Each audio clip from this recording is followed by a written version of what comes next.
Hello friends, welcome back to our channel Learn with Nishman. So as we were doing these are fundamental rights, and the last which we discussed was constitutional remedies, article 32 to 35. So in it bache, one part is public interest litigation. You should know what it is, and in short we even called it PIL. PIL. PIL. Okay, so it comes under this article 32, public interest litigation, and today this is going to be our topic. Let's discuss it in detail. Okay, so PIL is evolved by Supreme Court. ठीक है बच्चे, ये concept हमें Supreme Court ने दिया है, and that's why it is a judicial pronouncement. इसको हम judicial pronouncement बोलते हैं. Now, what is the need of evolvement of this concept PIL? Okay, we are going to discuss its need of evolvement. क्यों हमें ज़रूरत पड़ी pills की and why it's so necessary. देखिए बच्चे, a person can move directly to the Supreme Court for enforcement of fundamental rights. ये सभी को पता है, अगर fundamental rights किसी के हार्म होते हैं तो वो person directly approach कर सकता है fundamental right को. But what matters it by appropriate proceeding. Okay, अगर वो कोर्ट में जाए तो by appropriate proceeding से जाए. Now what this appropriate proceeding is? Appropriate proceeding हम किसको बोलेंगे? ये हमें सुप्रीम कोर्ट ने बताया है. It is upon the supreme court कि अगर सुप्रीम कोर्ट को लगता है कि ये मतलब कोर्ट में आने का तरीका अप्रोप्रिएट है या अपने फंडामेंटल राइट्स को फुलफिल करने का तरीका सही है, then Supreme Court will directly consider it.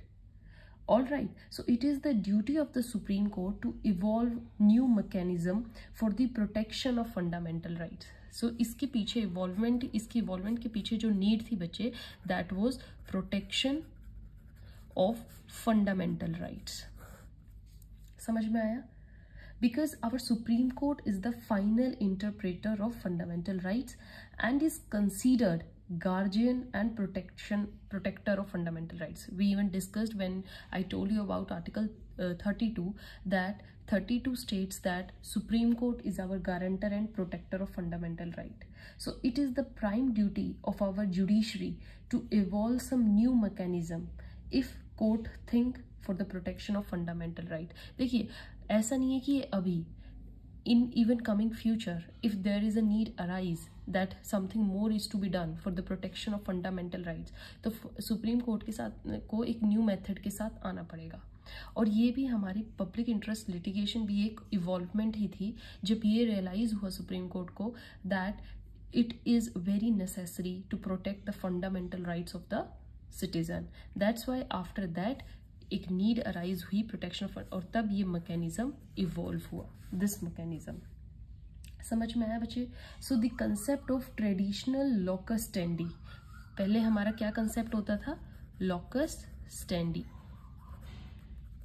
This concept was based on the philosophy that person can move to the court whose fundamental right has been infringed or violated. समझ में आया? That person can move who thinks that his fundamental right has been infringed, and it is the traditional concept. ये traditional concept है. Supreme Court enlarged the scope of traditional concept. इसको थोड़ा, इस concept को थोड़ा enlarge किया गया. Sorry.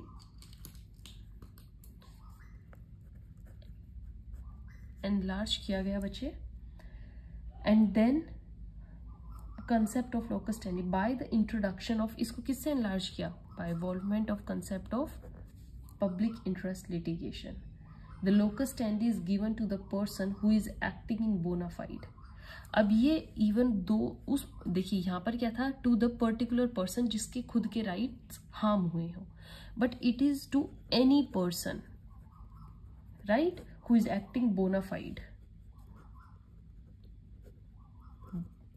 In India, there are so many people who are not literate and not know about their fundamental rights, about constitution, right? They don't even know how they can protect their rights, how they can claim their rights. If somebody is harming their rights, they even don't have that power to raise their voice, right? तो ऐसा बहुत सारा section है बच्चे India का जो अभी भी बहुत डिप्राइव्ड है, इलिटरेट है, अनएजुकेटेड है, they don't know how to come up with their rights.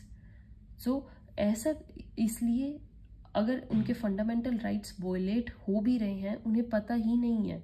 So what is the purpose of part 3 article 32? कुछ इनका मायने नहीं रहेंगे.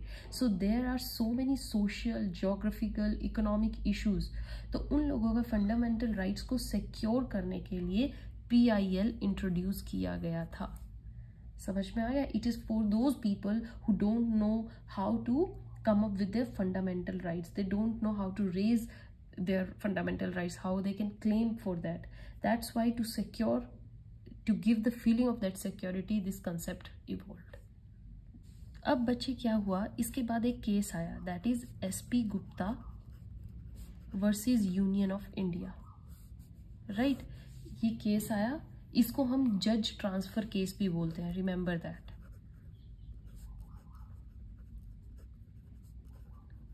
ओके 1982 का कंसेप्ट है.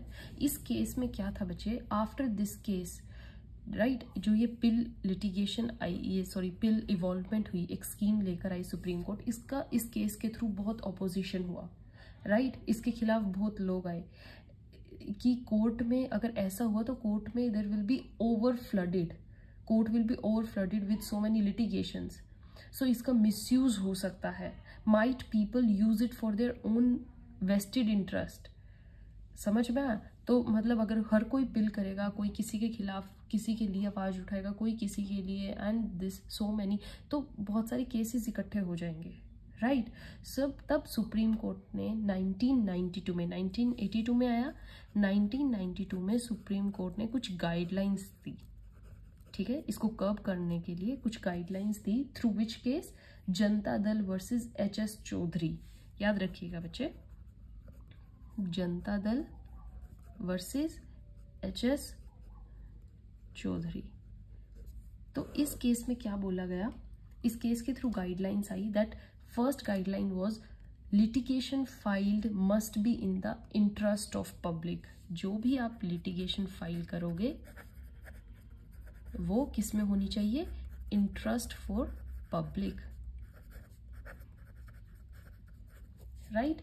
So essential element pro bono publico be there, right? Benefit to the public at large.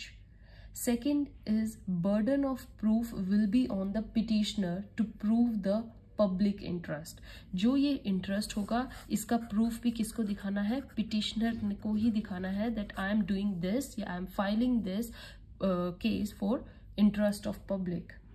Okay, I want writ under section 32 just for this public interest. Then third guideline was there is no need to prove the cause of action.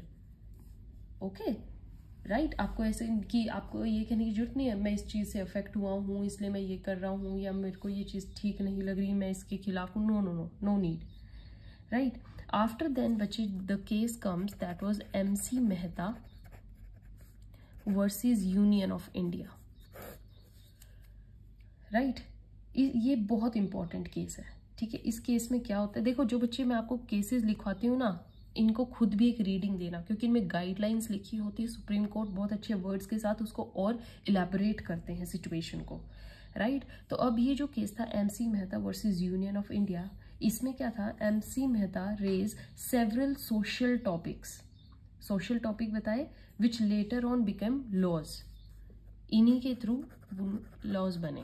तो ये एक after पिल, देखिए पिल के बाद कितना बड़ा एक advantage हुआ. उन्होंने जब वॉइस रेज की, उनको कुछ इफेक्ट लगा तो उन्होंने उसके केसेस उठाए, और वो केसेस जो सोशल प्रॉब्लम्स थी, सोशल टॉपिक्स थे, they later on became laws, right?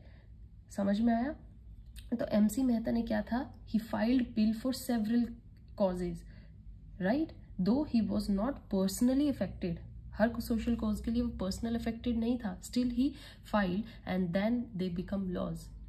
सो इसलिए ये जो पिल है it came like a boon for socially and economically backward people.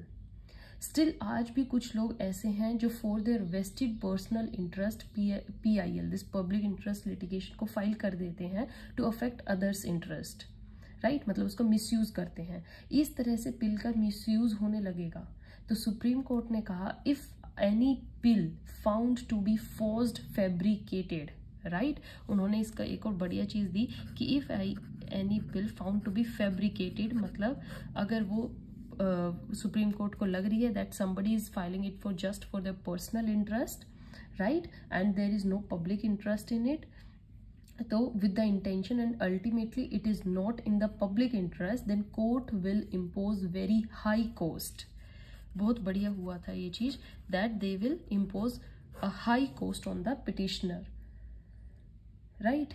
अब आप इससे रिलेटेड बहुत सारे केसेस अपने बुक से कीजिए, रीडिंग कीजिए, बहुत इंपॉर्टेंट केसेस होंगे और आपको पता लगेगा. So just to curb this कि देखिए कितनी बढ़िया चीज़ थी कि फ्लड ना हो, किसी ने अपने पर्सनल इंटरेस्ट से ना करे, किसी के इंटरेस्ट को हार्म ना करे, तो उसके लिए एक प्रोहिबिटरी थिंग भी सुप्रीम कोर्ट ले आया that person otherwise if not filed for public interest he और she will be fined with high cost, right. आपको कॉस्ट को भी साथ में पे करना पड़ेगा. So this is all about public interest litigation. पता होने चाहिए ये पब्लिक इंटरेस्ट के लिए जब कोई भी कोई भी केस फाइल किया जाता है that is comes under the public interest litigation. कोई भी पर्सन कर सकता है बच्चे. सबसे बड़ा इसकी एक करेक्टरिस्टिक ये है कि इसको कोई भी पर्सन कर सकता है, any person who shows public interest, right, and he or she himself herself have to prove that there is no vested interest in it and it is for the benefit of the public. All right, so for today this is all about public interest litigation, and from next video we are going to discuss very important thing, directive principles of state policy, right. So till now your part 3 of Indian Constitution is over, your fundamental rights are over, and from next video we are going to start DPSPs, right. Till then, goodbye, thank you.